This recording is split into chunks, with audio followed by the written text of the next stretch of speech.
Online class में आज मैं आपको हिंदी भाषा साहित्य में पाठ 16 काकी नामक जो इसमें चैप्टर है इसको मैं समझाने जा रही हूँ। बच्चों, आप page number 105 page number open कर लीजिए और मेरे साथ साथ इस चैप्टर को समझिए। बच्चों, ये जो आपका चैप्टर है काकी, इस चैप्टर के रचयिता श्रिया राम शरण गुप्त जी हैं। इसमें इन्होंने क्या बताया है, आइए हम लोग इसको पढ़ करके समझते हैं। माँ के समान संसार में कोई प्राणी नहीं है। माँ को हमारे भारतवर्ष में ईश्वर का स्थान दिया जाता है। माँ के बिना जीवन सूना होता है। माँ के अभाव में बच्चे की दयनीय स्थिति होती है। कहानी में इसी सच्चाई को उजागर किया गया है। तो बच्चों, अब चैप्टर शुरू होता है, इसको ध्यानपूर्वक समझिए। उस दिन बड़े सवेरे श्यामू की नींद खुली तो उसने देखा घर भर में कोहराम। कोहराम का अर्थ होता है बच्चों शोरगुल। कोहराम, कोहराम का अर्थ हुआ शोरगुल। कोहराम का अर्थ बच्चों क्या हुआ? शोरगुल मचा हुआ है। उसकी माँ नीचे से ऊपर तक एक कपड़ा ओढ़े हुए कंबल पर भूमि शयन कर रही है। भूमि शयन मतलब होता है, इसका अर्थ होता है बच्चों जमीन पर लेटा हुआ। और घर के सब लोग उसे घेर कर बड़े करुण स्वर में विलाप कर रहे हैं। विलाप का अर्थ होता है बच्चों रोना। विलाप शब्द का अर्थ क्या हुआ? रोना। तो विलाप कर रहे हैं लोग। जब उसकी माँ को शमशान ले जाने के लिए उठाने लगे तब श्यामू ने बड़ा उपद्रव मचाया। उपद्रव का अर्थ है शोर। उपद्रव का अर्थ है बच्चों शोर।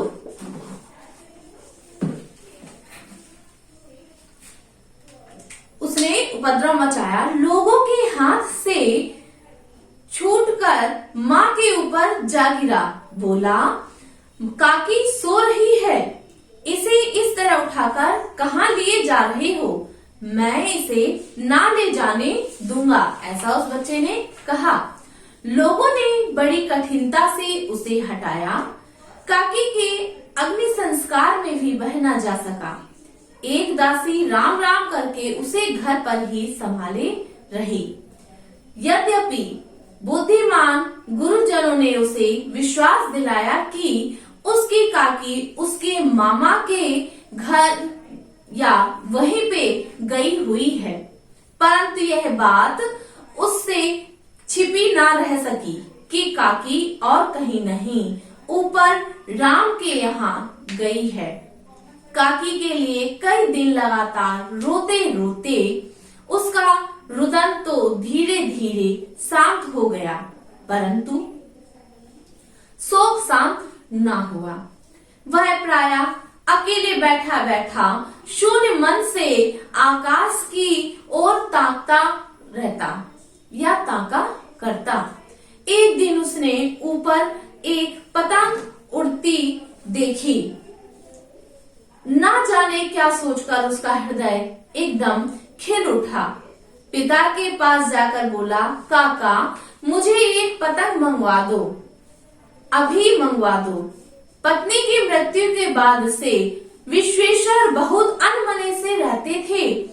अच्छा मंगा दूंगा कहकर वे उदास भाव से और कहीं चले गए। श्यामू पतंग के लिए बहुत उत्कंठित रहा। वह अपनी इच्छा किसी तरह से ना रोक सका। एक जगह खूंटी पर विश्वेश्वर का कोट टंगा था। इधर उधर देखकर उसके पास एक स्टूल सरका कर रखा और ऊपर चढ़कर कोट की जेब टटोली। एक चवन्नी पाकर वह तुरंत वहां से भाग गया। सुखिया दासी का लड़का भोला श्यामू का साथी था। श्यामू ने उसे चवन्नी देकर कहा, अपनी जीजी से कहकर गुपचुप एक पतंग और डोर मंगवा दो। देखो खूब अकेले में लाना, कोई जान ना पाए। पतंग आई। एक अंधेरे घर में उसमें डोर बांधी जाने लगी। श्यामू ने धीरे से कहा, भोला किसी से ना कहे तो एक बात कहूं। भोला ने सिर हिलाकर कहा, नहीं, किसी से ना कहूंगा। श्यामू ने रहस्य खोला, मैं यह पतंग ऊपर राम के यहाँ भेजूंगा, ऐसा श्यामू ने कहा। राम के यहाँ उसे पकड़कर काकी नीचे उतरेगी। मैं लिखना नहीं जानता, नहीं तो इस पर उसका नाम लिख देता। भोला श्यामू से अधिक समझदार था। उसने कहा, बात तो बड़ी अच्छी सोची, परंतु एक कठिनाई है। यह डोर पतली है, इसे पकड़कर काकी उतर नहीं सकती। इसके टूट जाने का डर है। पतंग में मोटी रस्सी हो तो सब ठीक हो जाए। श्यामू गंभीर हो गया। मतलब का अर्थ होता है बच्चों अभिप्राय। मतलब का अर्थ होता है अभिप्राय। मतलब का अर्थ क्या हुआ? अभिप्राय। उसने कहा कि लाख रुपए की सुझाई गई, परंतु कठिनाई यह थी कि मोटी रस्सी कैसे मंगवाई जाए। पास में दाम है नहीं, और घर के जो आदमी उसकी काकी को बिना दया माया के जला आए हैं, उसे इस काम के लिए कुछ देंगे नहीं। उस दिन श्यामू को चिंता के मारे बड़ी रात तक नींद नहीं आई। पहले दिन ही की तरकीब से दूसरे दिन फिर उसे पिता की कोट से 1 रुपए निकाला, ले जाकर भोला को दिया और बोला, देख भोला, किसी को मालूम ना होने पाए, अच्छी 2 रस्सियां मंगवा दे। एक रस्सी छोटी पड़ेगी, जाहिर भैया से मैं एक कागज पर काकी लिखवा लूंगा। नाम लिखा रहेगा तो पता ठीक उन्हीं के पास पहुंच जाएगी।